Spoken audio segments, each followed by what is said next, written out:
النهارده بنتكلم على شباب كتير من شباب المصري اللي بيقول انا محتاج وظيفه او محتاج عمل ممكن يدر دخل عليه عشان يقدر يبدا حياته ويبدا يكون اسره ويكون حياته الخاصه بيه ويقدر يكون عنصر منتج في مجتمعه مصرنا الحبيب. النهارده بنتكلم على الاتحاد الوطني للتشغيل والتنميه ومشروعاته اللي بيقدمها للشباب وافكاره البناءه اللي بيحاول يسعى علشان تكون على ارض الواقع. طبعا بيشرفنا النهارده الاستاذ محمد ابو الفتوح نعمة الله، هو استشاري اقتصادي ورئيس الاتحاد الوطني للتشغيل والتنميه، اللي هنعرف منه دور الاتحاد ازاي بدا وافكاره الاساسيه. اهلا وسهلا. استاذ محمد ابو الفتوح، يمكن لما بنتكلم على الشباب اولا بنلاقي ان هو عنده طاقه، عنده امال في المستقبل، محتاج انه حد ياخد بايديه علشان يبين له الطريق الصحيح، يبين له الاتجاه اللي ممكن قوي يسعى من خلاله. البحث عن وظائف حاليا دلوقتي بتبقى شيء في منتهى الصعوبه، ويمكن اذا كان السوق مفتوح في جانب معين بنلاقيه مغلق في جوانب اخرى كثيره بالنسبه للوظائف. مش اغلب الوظائف كلها بتبقى كلها اعمال اداريه، لكن بنقول الجانب الخاص بالمشروعات ممكن تكون ده فرص عمل حقيقيه وفعاله للشباب. اولا عاوزين نتكلم عن الشباب ونتكلم على القوه والطاقه لدى الشباب اللي ممكن قوي يقدم لبلده شيء جديد ونافع.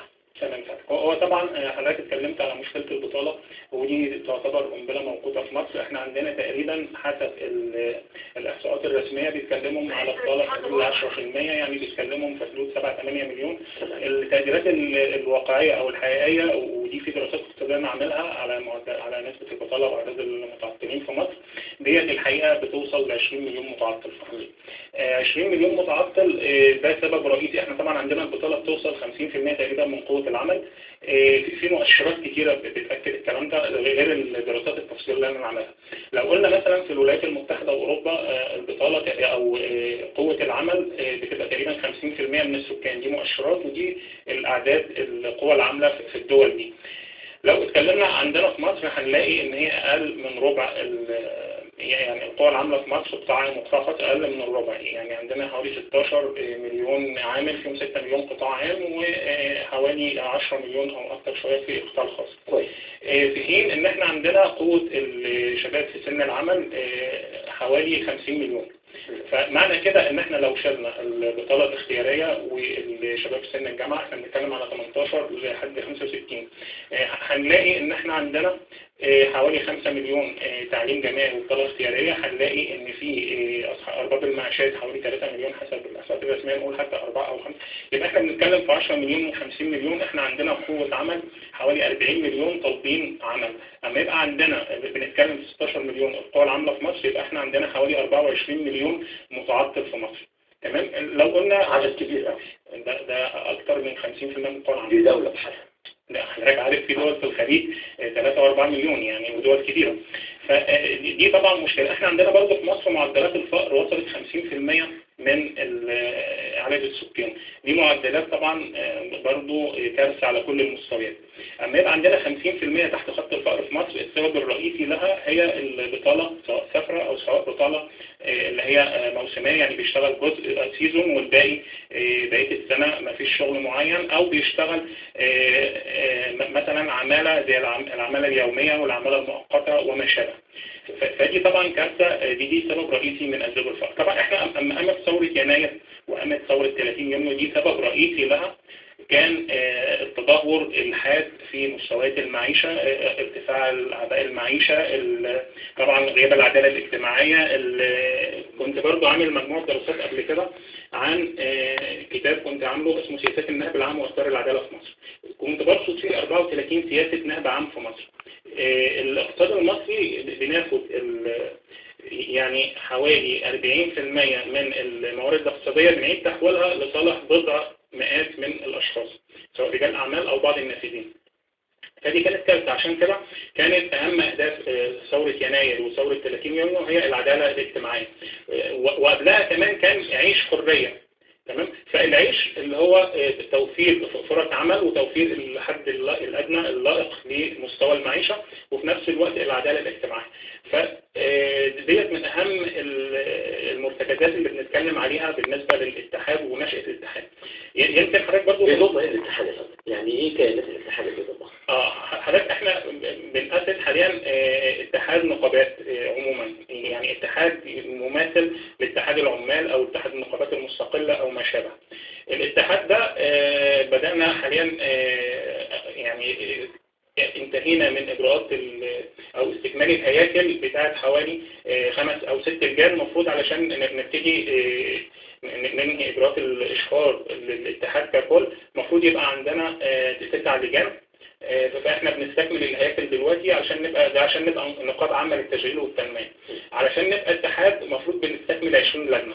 هيضموا مين حضرتك؟ اعضائه مين؟ والله احنا بنتكلم على كل فئات المجتمع المصري. دي تعتبر نقابة او اتحاد لكل المصريين، مهنيين، حرفيين، عمال يومية، متعطلين، ارباب معاشات. لان احنا بنتكلم مش على توفير فرص عمل. كل لجنة هتختص بفئة معينة ولا يبقى ايه بالظبط؟ لا دي لجان جغرافية. لجان جغرافية يعني احنا مجهزين حاليا او استكملنا الهياكل بتاعة القاهرة، الجيزة، استكملنا الهياكل بتاعة عندنا في الجيزة اكثر من لجنة، يعني في الهرم، في عندنا برضو في عندنا بالنسبة للقاهرة في عندنا برضو الزاوية الحمراء بنأسس حاليا في شبرا، عندنا الدقهلية، يعني عندنا بعض المحافظات تعتبر. بيبقى مكاتب ولا ايه تبقى حضرتك؟ بيبقى ايه المؤسسة داخل محافظة من المحافظات؟ بيبقى ايه؟ فرع؟ هي بتبقى شكل مكتب ولا لجنة نقابية؟ لجنة نقابية. شكل مكتب منضمة لنادي مثلا ولا منضمة لمكان او ليها مكان خاص للاتصال بيه؟ هي حاجات بتبقى زي كل المؤسسات النقابية. يعني المفروض بيبقى في عندنا الوحدات النقابية ديت بتصب في النهاية في النقابة العامة للتشغيل والتنمية، بتصب في النهاية في الاتحاد الوطني للتشغيل والتنمية.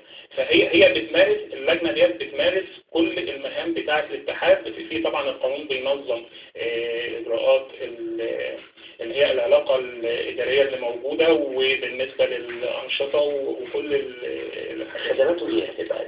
خدماته احنا بنركز على توفير فرص عمل حقيقية منتجة، بنركز على توفير برضه اللي هي خدمة المستهلك، خدمات بأسعار، أهم حاجة سلع آمنة ويعني عالية الجودة بأسعار منافسة وتقل عن الأسعار اللي موجودة في السوق، على أساس إن إحنا بنقدم خدمة حقيقية للمستهلك وفي نفس الوقت بنحل مشكلة البطالة، مع بنقدم حلول أخرى لمشكلات اقتصادية واجتماعية كتيرة جدا. يعني حضرتك أنا كنت عامل غير اللي هو كتاب سياسات النهب العام وإصدار العدالة في مصر، كان في كتاب تاني اسمه رؤية اقتصادية شاملة للإصلاح والتنمية، كنت بتكلم فيه عن 100 مشروع قومي للإصلاح والتنمية في مصر. الانتخابات اللي فاتت جهزت برنامج قومي برضو اسمه مشروعات العبور الاقتصادي، بنقدر من خلاله نوفر 30 مليون فرصة عمل حقيقية منتجة، نضاعف الدخل القومي لمصر، بنضاعفه ممكن 2 ل3 مرات خلال 5 سنين، بنضاعف الرقعة الزراعية، ممكن نوصل 5 مليون فدان ري بالمقيمين العزرع. بنتكلم عن توفير موارد ري من 20 ل 30 مليون فدان، سواء كانت في صورة غابات طبيعية على مية الأمطار، بتبقى غابات محاصيل رعوية معمرة، يعني بتقعد كذا سنة، ممكن في محاصيل بتقعد من 7 سنين لحد 40، في محاصيل تانية بتقعد 100 سنة، أشجار خشب وما شابه. طبعا برضو بنشتغل على مية البحر، في محاصيل معينة بنقدر نطلع منها اللي هي البيوجاز، الجاز العضوي ده ممكن نوصل بالإنتاج ل 200 مليون برميل بيوجاز سنويا. ده في بدء المشروع. خلال فترة من 3 ل 5 سنين ممكن ال 30 اللي هو 200 مليون برميل اللي هي بتعادل 30 مليون طن بيوجاز بيوصلوا ل 100 مليون طن، يعني بنتكلم عن 500 مليون برميل بيوديزل يعني بننتجهم سنويا في مصر. ده طبعا يتفوق على انتاج البترول، احنا بنتكلم في ما يعادل 100 مليار دولار بتنضيفهم للاقتصاد القومي سنويا، ده في مشروع واحد. المشروع ده كمان بتاع إنتاج المشروع ده متواجد على أرض الواقع ولا هو مجرد يعني خطة؟ هو دراسات الاقتصادية موجودة والدراسات التفصيلية موجودة. الفترة اللي فاتت ده يعني عن قدرات الحكومة، يعني أنا عشان أوظف 30 أو أول فرص عمل 30 مليون متهيألي يعني الحكومة نفسها ما تقدرش تحقق ده. احنا فعلا اتحركنا الفترة اللي فاتت، اتكلمنا بعتنا لمجلس الوزراء وقابلت الأستاذ الدكتور وزير البيئة في الحكومة اللي فاتت، ابعتنا الدراسات بعد المشروعات دي لمجموعة من الوزارات، وكان عندنا برضه من خلال مجموعات استثمارية ورجال أعمال مصريين وعرب. ما بقول لك حضرتك من خلال رجال أعمال مصريين وعرب قدرنا إن احنا نوفر تمويل لا يقل عن 10 مليار دولار للجزء الرئيسي من المشروع. وصلت ثاني 10 مليار. الاستثمارات جاهزة ومستعدين للبدء، لكن احنا في مرحلة الموافقات الرسمية. يعني طبعا حضرتك شفت الأحداث الفترة اللي فاتت والتغيير الوزاري وكده. هي الموافقات الرسمية اللي محتاجينها حضرتك؟ يعني ايه موافقات من الحكومة مستنيينها؟ يعني ايه مثلا من الموافقات؟ كل حاجة. يعني ساعتك دلوقتي احنا علشان نبتدي نزرع بمية البحر، انا قابلت محتاجين أراضي، محتاجين برضه احنا بنتكلم عن أراضي. عفوا حضرتك بتتكلم معانا، ده ايه حضرتك اللي احنا شايفينه؟ حضرتك ده تجربة للزراعة بمية البحر. ده طبعا في مجموعة تجارب تمت على مستوى العالم. دي تجربة في اريتريا تمت سنة 98 للزراعة بمية البحر. يعني حضرتك دي بحيرة يعني لها مأخذ من البحر الأحمر لإنتاج بعض ده عندنا في مصر يا فندم ولا ده في اريتريا؟ ده تقريبا بيزرعوا ايه بمية البحر؟ بيزرعوا بعض محاصيل. احنا عندنا هنا في مصر في زراعات مثلا زي المانجروف، غابات المانجروف بتزرع في مية البحر. هنا بيزرعوا نبات السيليكونيا وغابات المانجروف. النبات ده بيتميز بان هو محتواه زيتي 30%، الزيت بتاعه اجود من زيت الصويا، في نفس الوقت بيوفر خامات اعلاف. هو بيعتبر بيئة مناسبة جدا زي ما حضرتك شايف النبات نفسه لانه من مية البحر، يعتبر بيئة مناسبة جدا لإعاشة الأسماك وطبعا الكابوريا والجمبري. تمام. يعني بيزرع ويربي، يعمل مزارع، يزرع ويزرع الأسماك، وفي نفس الوقت ممكن بيعمل أحواض ومزارع سمكية لتربية الجمبري مثلا أو أي أنواع. ده ممكن عمله في حضرتك؟ جدا طبعا جدا. زائد كمان إن هي النباتات دي في حد ذاتها لها يعني دي نباتات خشبية سواء، وفي نفس الوقت بتوفر أعلاف. فإحنا بنوفر أعلاف وبنوفر أخشاب، وإحنا طبعا بنستورد 90% أخشاب من خلال فرمها وضغطها في شكل ده ممكن أخشاب صناعية وغيبي وغيره، أو في نفس الوقت في أشجار خشبية ثانية بنتكلم عليها في الغابات سواء بمية البحر أو بالمية العذبة أو هي على مية الأمطار. غير كده كمان بنتكلم زي ما قلت لحضرتك على نوعيات ثانية من الزراعات. بنتكلم برضه ان احنا في منها مية البحر بنطلع منها البيو ديزل. في حاليا احنا شغالين مية البحر بنطلع بيو ديزل ازاي؟ بنطلع بيو ديزل ازاي؟ حضرتك في كذا تكنولوجيا موجودة سواء عن طريق انتاج الطحالب، وبعد كده الطحالب محتواه الزيتي برضه بيوصل من 30 ل 50%. بعد كده بنبتدي نحولها لزيوت ونحول الزيوت لبيو ديزل. طبعا الزيوت دي فيها بعض نوعيات ممكن تبقى زيوت غذائية يعني من الطحالب البحري. في نفس الوقت في جزء كان احنا شغالين عليه حاليا، ده حضرتك عارف ابحاث الدكتور احمد مستجيب لما اخذ بشغل الهندسه الوراثيه البدائيه، طبعا مش هندسه وراثيه معقده، اللي هو اخذ النواه بتاعه نبات الغد وحطها مع نبات الرز، طلع الرز اللي هو المقاوم للملوحه. ده ممكن في نوعيه اللي هي احنا عندنا دلوقتي دراسات معموله على الرز المقاوم للملوحه وممكن يتزرع بميه. في نوعيتين في نوعيه بتتزرع بميه البحر تماما، وفي نوعيه ثانيه بتتزرع على ميه كراش اللي هي نص عرضه. تمام. فده موجود وده موجود. احنا بقى كمان عندنا يعني دي تجارب بدائيه اللي حصلت في اريتريا وحصلت برضه في ساحل كاليفورنيا في الولايات المتحده. احنا الحمد لله طورنا ده كمان، اصبح عندنا تكنولوجيا بنقدر. حضرتك عارف مشكله اللحوم مثلا على سبيل المثال في مصر، ان ليه اللحوم في مصر بتعادل السعر بتاعها في المتوسط للمستهلك من 10 ل 12 دولار، في حين ان المستورد بيجي للمستهلك اللي هي اللحوم المجمده في حدود 2 دولار. ايه الفرق؟ الفرق ان هم عندهم مراعي طبيعيه، فاحنا عندنا بنضطر يعني نستخدم محاصيل اعلاف ثدي مكلفه عكس المراعي الطبيعيه. احنا عندنا من ضمن الزراعات البحريه او زراعه مياه البحر، عندنا مجموعه معينه من النباتات ديت سريعه الانتشار جدا. تمام. سريعه الانتشار بمعنى ايه؟ بمعنى ان مثلا زرع 18 نبته في الصين من النباتات ديت، وصلت المساحه خلال 3 سنين لحوالي تقريبا 100,000 هكتار، يعني حوالي 250,000 فدان من 18 نبته. بالظبط. دي نباتات سريعه الانتشار جدا. احنا محددين في منطقه. النباتات دي نوعها دي حضرتك يعني هي غذائيه ولا نباتات ايه بالظبط؟ النوعيه ديت من النباتات، من النباتات التحديد، يعني السيليكونيا بينفع كعلف للانسان، بتطلع منه زيت جيد جدا، انقى من زيت، وكمان معدل البروتين فيه اعلى من زيت الصويا. بيصلح للاستهلاك الآدمي، طعمه قريب من السبانخ، في ناس بتحديد عليه. ما ينفعش القلي طبعا يطلع الطعم ده.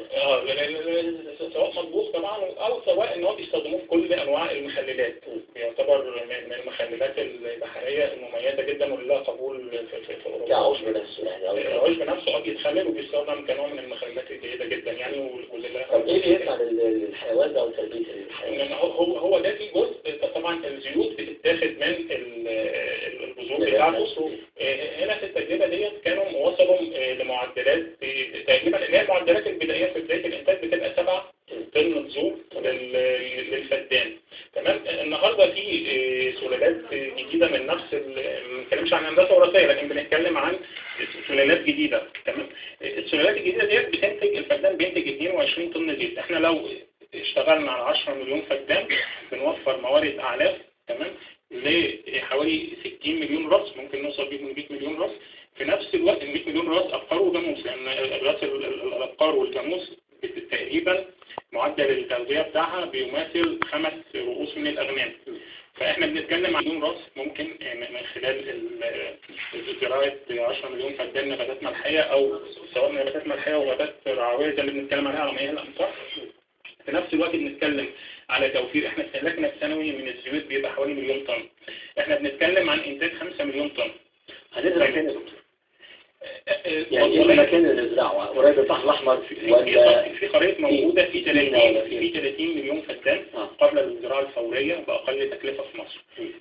طبعا بنتكلم عن زراعه 30 مليون فدان ثاني حته في مصر.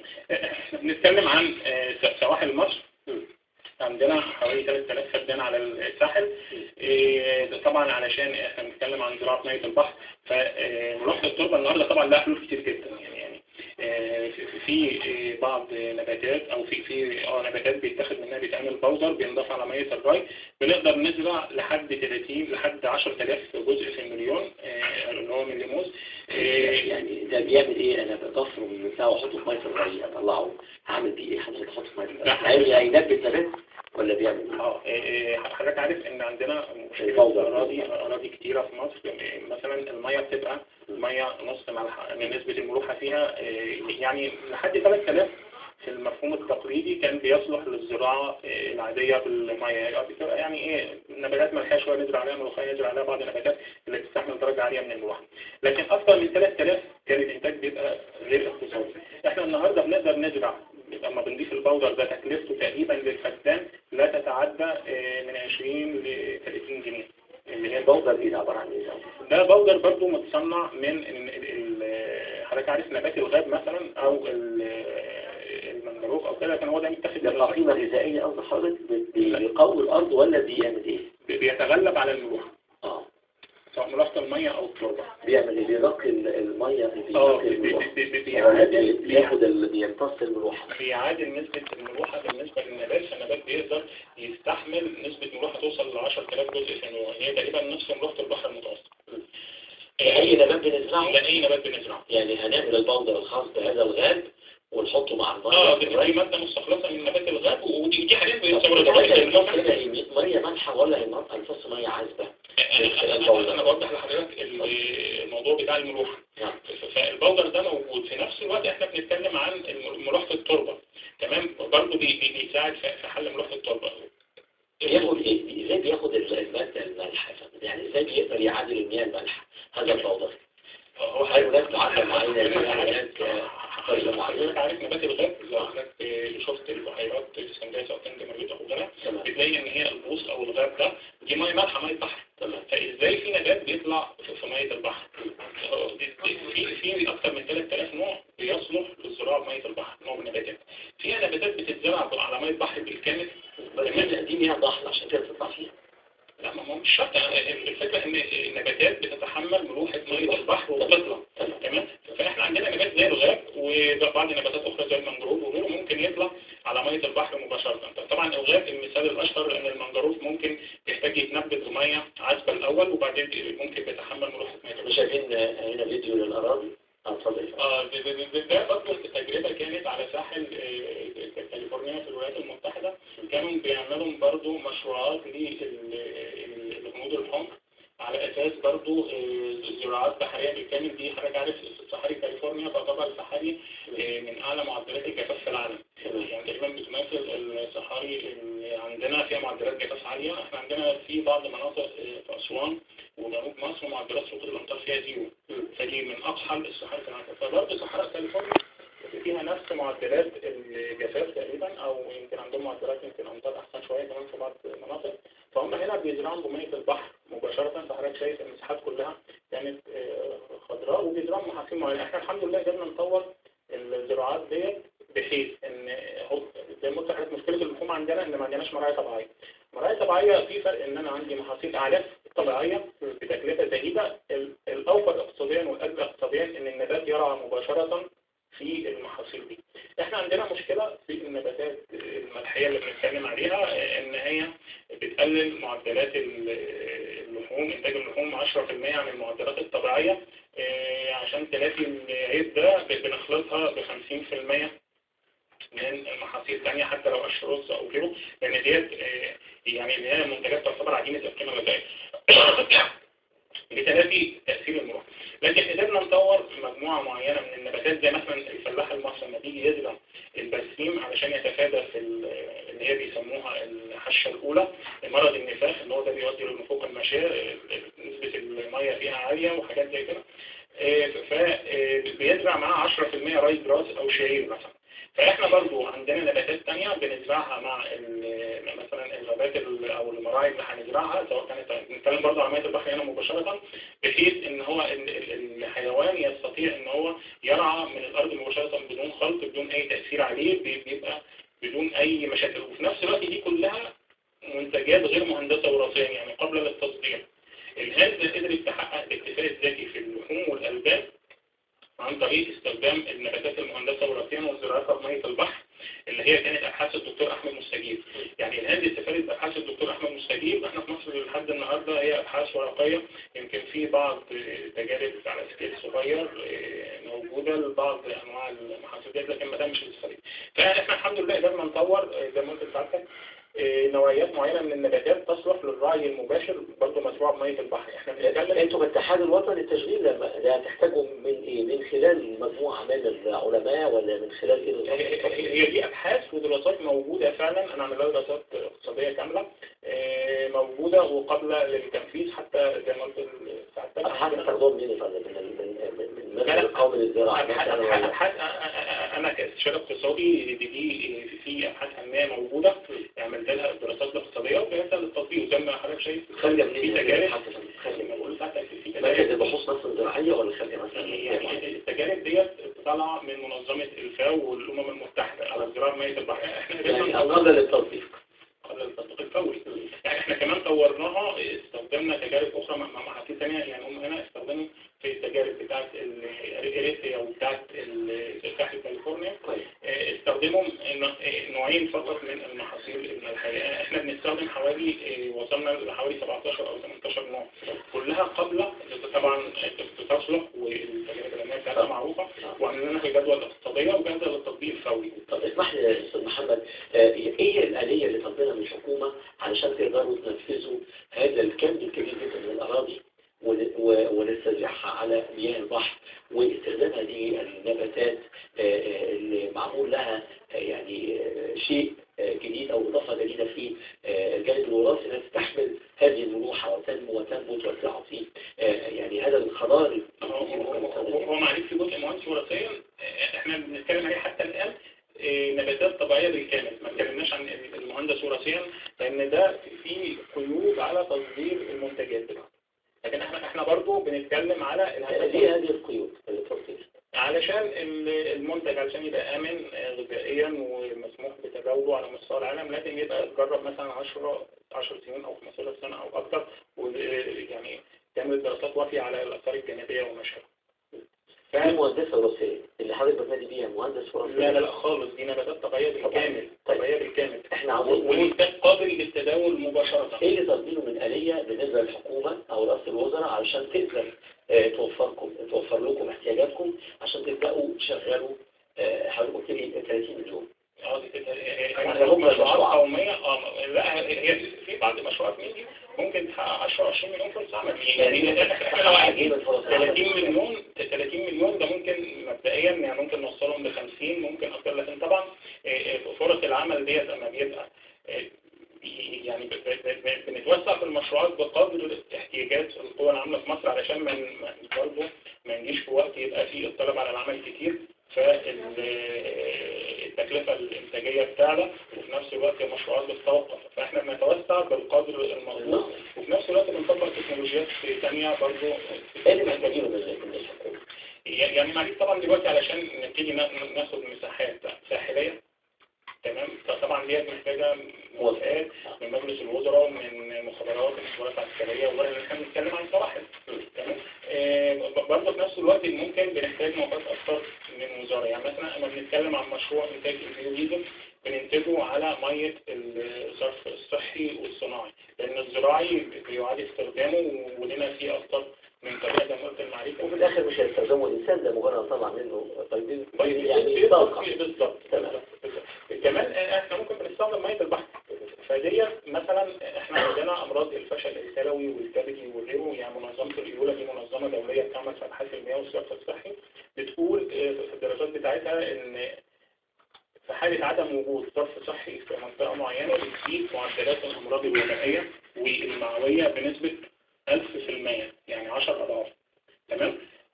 فما بالك احنا عندنا في مصر ربع مية النيل صرف صحي وصناعي. الصرف الصحي ده احنا طبعا عندنا ربع مرضى الكبد في العالم، عندنا اعلى معدلات فشل كلوي، عندنا معدلات سرطان نتيجة الصرف الصناعي بسبب الصرف الصناعي. وطبعا عندنا كمان الاسمدة وغيره في الصرف الزراعي، دي مواد مسرطنة. معانا لسه فيلم تاني ده عندي يا فندم، ده في مصر ولا بره مصر؟ هو برضه ده تقريبا ده الجزء الثاني من الفيلم بتاع إريتريا. هو هنا بيتكلم عن زيارة عمر النبات. يعني ده نبات بيبقى تقريبا عمره شهور، بعد كده بيبتدي يقول بيوصل عمر 2 سنين، وطبعا ده نبات معمر بيوصل عمره ل 40 سنة. 40 سنة. ده آخر طول صح؟ ده آخر طول ولا ده ممكن يوصل لحد في نباتات ثانية بيوصل يعني السيليكرونيا ده متوسط عمره 8 سنين، في من 7 ل 8 في نباتات ثانية بيوصل 40 سنة. ده ينفع يعني زيت إنتاج، يعني زيت صالح للاستهلاك الآدمي ومن أجود أنواع الزيوت وأغلاها، تمام. في نفس الوقت هو بنستخدمه بنطلع منه محاصيل أعلاف جيدة جدا، بنطلع منه اسماد عضوي، تمام. زيت الأخشاب طبعا. طب اسمح لي أستاذ محمد، يعني الأراضي الصحراوية أراضي بدون يعني عادة بتبقى غير قوية، يعني ما فيهاش مادة غذائية، يعني المفروض تحط لها مادة غذائية عشان وإذا النبات هياخد هياخد مية بس، وعاوز مية وعاوز عناصر غذائية. هل هو مكتفين بس من الحكومة إنها تقدم أراضي؟ هل محتاجين حاجات تانية ولا إيه اللي محتاجينه؟ والله سيادتك احنا قدمنا للحكومة أكثر من تصور إن هم يدخلوا معانا في شراكة مباشرة. احنا بنوفر التمويل والنهاو والإدارة بتاعة المشروع، وهم بيدخلوا معانا في الإدارة وفي الشراكة المشروع. في نفس الوقت يقدموا الأراضي للشباب مجانا ولا يقدموها للاتحاد هو اللي بيديرها وبيدير مكاسبها؟ احنا بنتكلم عن مشروعات. يعني الحكومة حاليا طرحة في الحكومة الجديدة دلوقتي طرحين حاجة لتنمية وتطوير الأراضي للشركات الزراعية، ان هي بتعمل بنية أساسية للزراعة لحوالي 50,000 فدان فأكثر. تمام، ده ما كانش متاح قبل كده. احنا بنتكلم عن تنمية وزراعة جديدة. احنا بندرب الشباب وبنأهلهم وبنديهم النهاو بتاع الزراعة، وبنديهم النباتات كل المعرفة الفنية، وبنساعدهم ان هم يعملوا مجتمعات كاملة، يعني مسكن، يعني موارد كهرباء، مية، البنية مجتمعات متكاملة. المفروض ان الدولة احنا ممكن نوفر كل ده بتمويل. الدولة من الرجال الأعمال من خلال مجموعات استثمارية موجودة مصريين وعرب. وده بالفعل موجودين. ده بالفعل موجود. ده التصور الثالث. طبعا الدولة داخلة معانا في المشروع وداخلة في العائد. تمام. التصور الثاني ان احنا بناخد الاراضي ديت بنظام BOT بنطورها برضو بنملكها للشباب وما شابه. ده هيبقى متوقف على البروتوكول او الآلية بتاعت التعاون اللي هتتم مع الحكومة المصرية. واحنا ما عندناش اي مشكلة ان المشروعات دي نديهم النو هاو وينفذوها هم برضه، بس هي العقبة الرئيسية عندنا في التمويل، فاحنا موفرين التمويل. اسمح لي علشان نبقى واقعيين، مفيش اي مشروع ممكن يتم الا من خلال نموذج مصغر، وحدة مصغرة ان شاء الله يا رب 100 فدان، عفوا يعني مساحة معقولة او 10 فدانين بقدمها للحكومة كنموذج وبوري له ده الانتاجية وده هيعمل كذا. الفدان ممكن بيعمل قد ايه حضرتك من يعني من النتيجة بيحقق قد ايه؟ نقول للوزارة، نقول للحكومة ان بتحقق كذا، شوفوا تعالوا ننفذ مع بعض. هو حسب المشروع. يعني مثلا مشروع الكتروبة ده احنا بنتكلم عن ان مساحات المية الصرف الصحي والزراعي، الصحي والصناعي، ما بنتكلمش عن الزراعي حاليا، ديت تكفي لزراعة 4 مليون. لا نروح للصحي ولا نروح للصحراء الشرقية؟ احنا بنتكلم عن مجموعة مشروع. ديت مية كراش بنتكلم عن العائد بتاعها. المشروع ده بيتكلف حوالي من 4 ل 6 مليار دولار. تمام. العائد السنوي بتاعه ممكن بيبقى في حدود 30 مليار دولار. العائد ممكن يوصل في السنين التالية، يعني بعد السنة الخامسة من الإنتاج وما شابه، ممكن يوصل لحد 100 مليار دولار. تمام. دي مشروعات مجزية جدا، بتتيح فرص عمل متميزة، بتتيح موارد ثروة للاقتصاد المصري غير مسبوق. بنتكلم مثلا عن الزراعات اللي بنتكلم عليها اللي هي مثلا لو غابات طبيعية وما شابه، برضه بنتكلم عن مية الأمطار، بنتكلم على زراعة مية الأمطار. النباتات دي بتتميز بأنها نباتات صحراوية، يعني بتتحمل أقصى درجات الملوحة والجفاف ونقص المواد الغذائية، يعني نقطة قليلة عشان يبقى واضحين. احنا عندنا طبعا في مصر في موارد أمطار تكفي لزراعة أكثر من 10 مليون فدان. احنا عندنا كلها على الساحل. في موجودة في الصحراء الغربية على الساحل، يعني بتوصل. كان زمان التصورات ان هي بتوصل لعمق 20 كيلومتر في قلب الصحراء، بعد كده قالوا 40 كيلومتر. لا، ده في النهاردة بتوصل معدلات امطار في مناطق يمكن اعمق من كده في الصحراء. زائد ان احنا بنتكلم عن في دراسات موجودة تفصيلية للمساحات في مصر يتناسب فيها لزراعات امطار، كمان كغابات رعوية وغابات أشجار وما شابه، واللي بنقدر نزرعه بمية البحر مباشرة، على أساس إن إحنا ما نأثرش على الخزان الجوفي. لو في خزان جوفي في المنطقة بنبتعد عنه، وفي نفس الوقت ما نأثرش على تربة قبل الزراعة. ما احنا عاوزين كده بالظبط. يعني أنا لما أجي بدي الزرع بمياه مالحة يبقى أنا أزود ملوحة في التربة. إذا كنت أزيها بمياه صحي أو صناعي التربة يبقى أنا بموت التربة مش بحميها، بس خلاص هو يعني الكلام ده كله بيبقى في الظهير الصحراوي في مناطق تعتبر قاهرة ومعدمة، يعني مش هنفكر فيها بعد كده. بالظبط. زائد كمان ان معلش عارف ان احنا عندنا مية الصرف الصحي، احنا بنتكلم عندنا اصبحت كارثة اجتماعية. احنا لو يعني حاليا بيدفعوا فلوس علشان يقللوا الآثار الجانبية للصرف في النيل. أو بكده معالجتها واستخدامها. هو حوالي 80% من المعالجات في مصر، هي المفروض المعالجات في الخارج بتبقى معالجة مبدئية تدخل على بركة أكسدة، بعد كده في معالجة ثانوية تبقى تنقية أعلى، بعد كده معالجة ثالثية بتبقى أنقى من الماء المعدنية. حتى في بعض تجارب في دول معينة ممكن بيشربوا الماء دي مباشرة في قلب المحطة، مش عشان يقع. لكن احنا عندنا في مصر للأسف بتدخل حتى بدون معالجة مبدئية 80% أو أكثر. فما بالنا المعالجة الثانوية، طبعا الثالثية دي مش موجودة تماما، ولا الثانوية حتى في 90% من الحالات. فإحنا عندنا كارثة بيئية. عشان كده اتكلمنا مع وزارة البيئة على أساس إن هي الأفضل، وفي نفس الوقت محطات الصرف الصحي تبع لها وتبع لإشرافها، وفي نفس الوقت ده هي وفي عندها بلد أكساد أو ما شابه، وفي مصبات معروفة أو اللي هي مصارف الري الزراعي، الصرف الزراعي، الصرف الصحي. بنقدر ناخد في الظهير الصحراوي الملاصق ليها نعمل ده بالنسبة للمياه، ده بالنسبة إيه؟ كل اللي احنا شايفينه ده في الفيديوهات دي زراعة مياه البحر.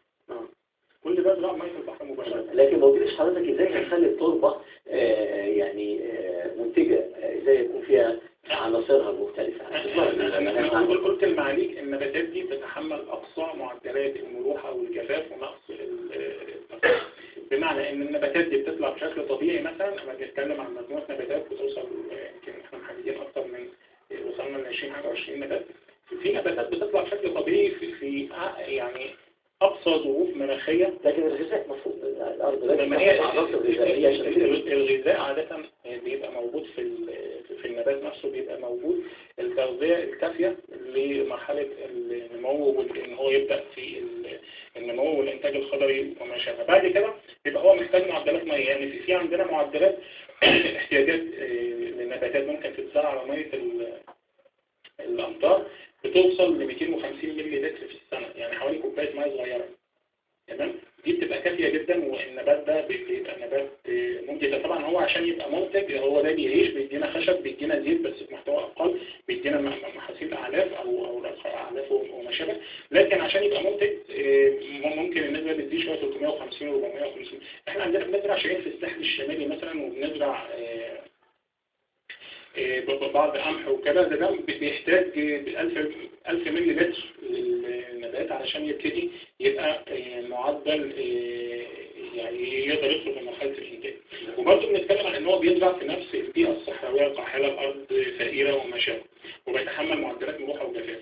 فاحنا عندنا النباتات دي بتتحمل جدا معدلات الملوحه والجفاف. وفي مزروعه في دول ثانيه بتزرعها على طبعا برضه نطاق صغير لكنها طب ايه هو السلاج بقى؟ يعني هو ده المفروض السلاج اللي هيقوي الخطوه الزراعيه ولا ايه؟ السلاج برضه ده احنا عندنا مشكله خطيره جدا في مصر. احنا عندنا من 22 ل 25 مليون طن مخلفات اعلاف قبل لتحويلها لصناعه اعلاف. تمام. احنا عندنا في مصر بنستهلك استهلاكنا السنوي من اللحوم سواء استيراد او انتاج محلي بيوصل حوالي 900 الف طن لمليون طن. تمام، مليون طن لحوم. احنا عندنا عشان ننتج مليون طن لحوم بنحتاج خامات اعلاف ممكن في حدود 4 ل 5 مليون طن. تمام. لما يبقى عندنا 15 ل 20، احنا طبعا استهلاكنا في المخلفات الزراعيه من 2 ل 5 مليون طن على اقصى تقدير. يبقى احنا عندنا حوالي من 15 ل 20 مليون طن مهدرة. القيمة او التكلفة بتاعتها البيعية وما شابه تكاد تكون معدومة. الفلاح بيضطر يحرقها عشان يتخلص منها، علشان مش قادر يتحمل تكلفة النقل. احنا بناخد الخامات ديت بقيمة سوقية معقولة. بنبتدي نعمل مشكلة انتاج السلاج ان هو بيحتاج مساحات كبيرة من الارض. يبتدي الفلاح يعمل مكامير وما شابه، انتاج مكلف، محتاج مساحات. المخلفات الزراعية خطر بطبيعتها قابلة للحريق وما شابه. انتاج السلاج بالطريقة الجديدة اللي احنا بنتكلم عليها، بنتكلم على انتاج ليها مباشرة. بنقدر ان هي بتتم مرحلة الانتاج فيما لا يتعدى 3 إلى 4 ساعات.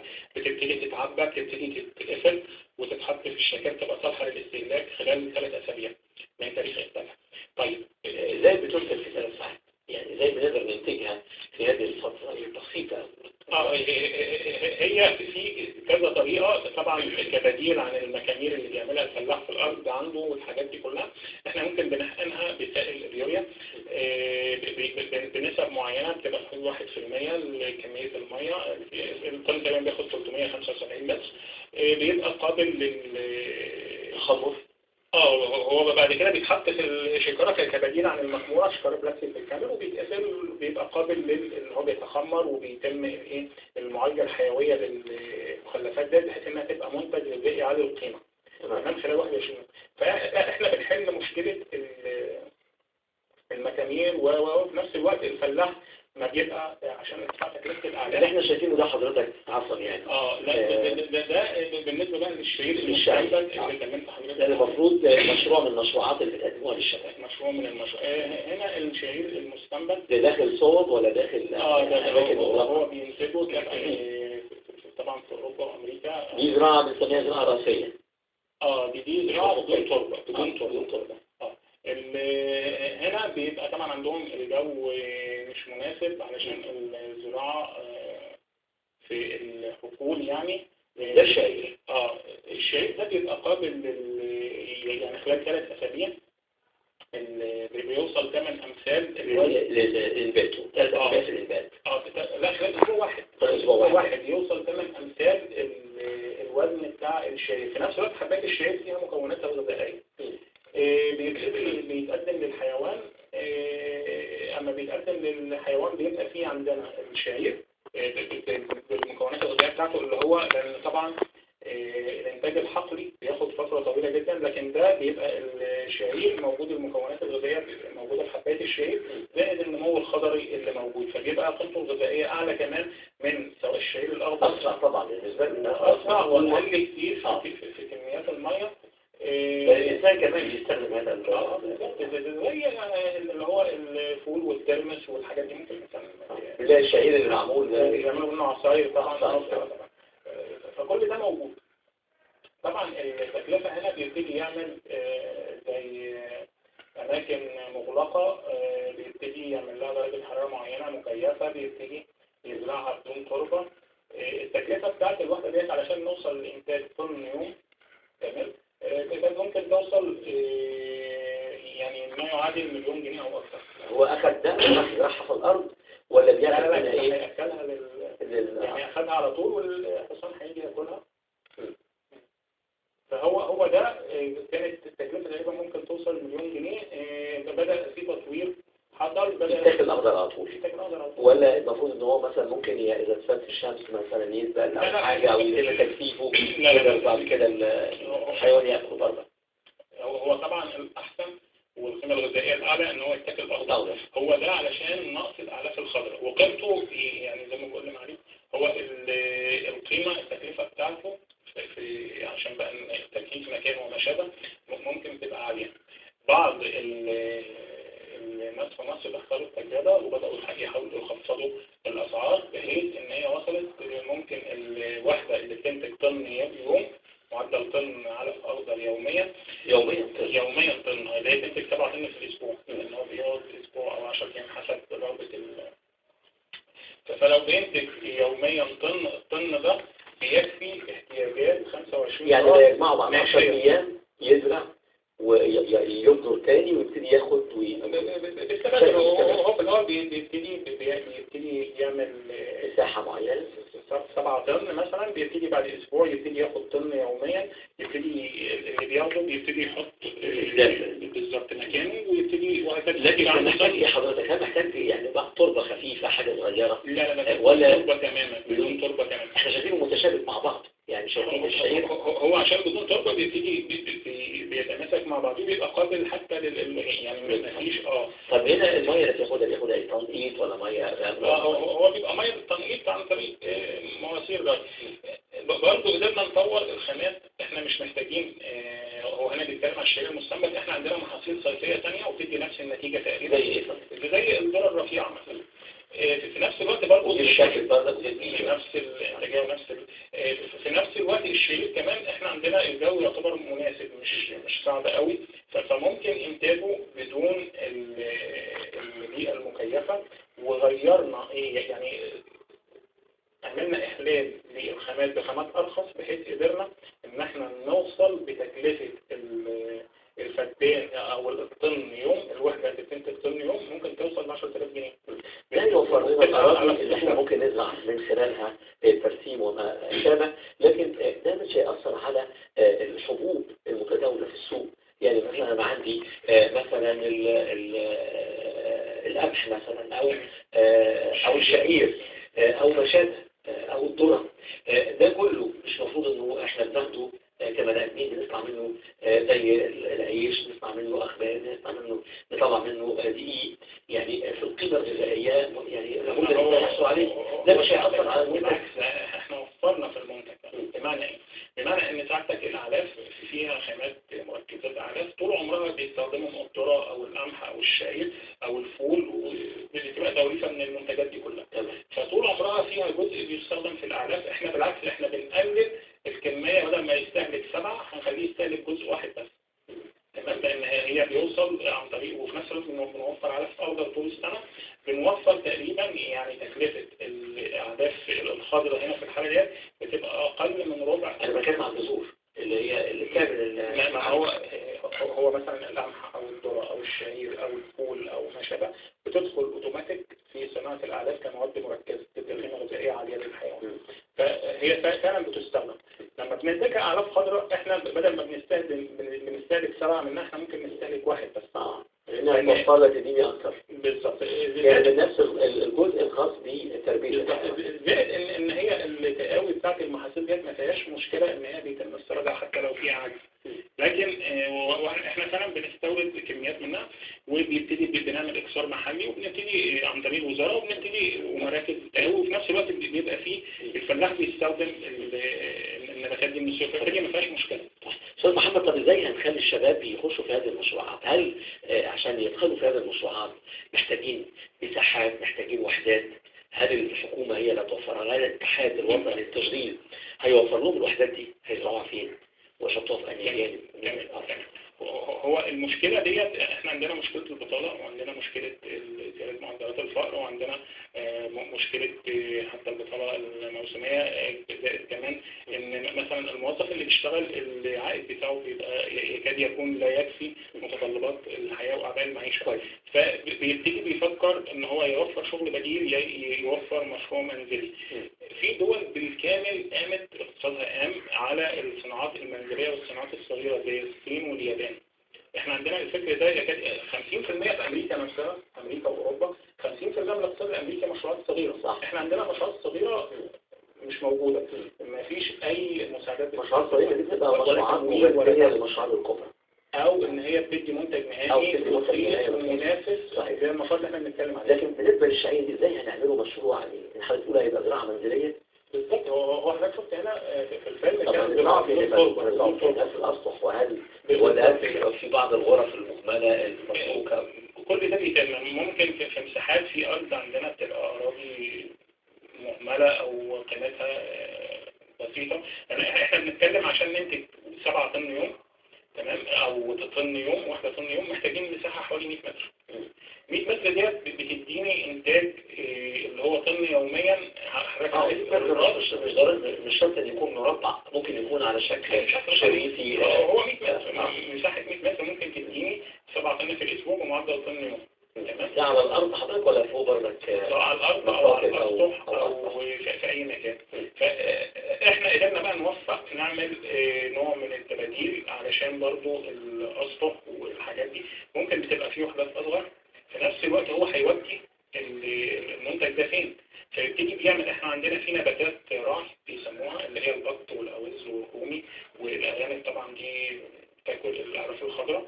فبنقدر ان احنا نعمل وحدات منها على السطوح مثلا، او في غرفة مهملة، او في بدروم، او في احنا قلنا يمكن عشان انفلونزا الطيور قلنا احنا مش عاوزين نعمل تربية حيوان قريب من سكن الانسان، يعني عاوزين نعمل مشروعات تبقى بعيدة عشان نقدر نحافظ على صحة الانسان، والا هيبقى انتشار الامراض. في حالة اللي هي الدواجن. الدواجن بتختلف عن طيور الرعي. طيور الرعي ديت حيوانات منزلية. في حالة يعني وجود اوباء او كده بيفضل ان هو يتم الامتناع، لكن ما بيتمش المنع النهائي، ده مش موجود في اي دولة في العالم. لان الطيور ديت موجودة في كل، طبعا بتبقى في البيئات الريفية اكتر، لكن اما بيبقى سطوح مثلا غير مستخدم ممكن بيعمل عليه بطاريات ارانب، ممكن بيبتدي يعمل جزء اعلاف خضراء، يوفر الاعلاف ويوفر المنتج النهائي اللي هو قابل ليه. احنا طبعا عندنا برضو مشكلة الانيميا في مصر.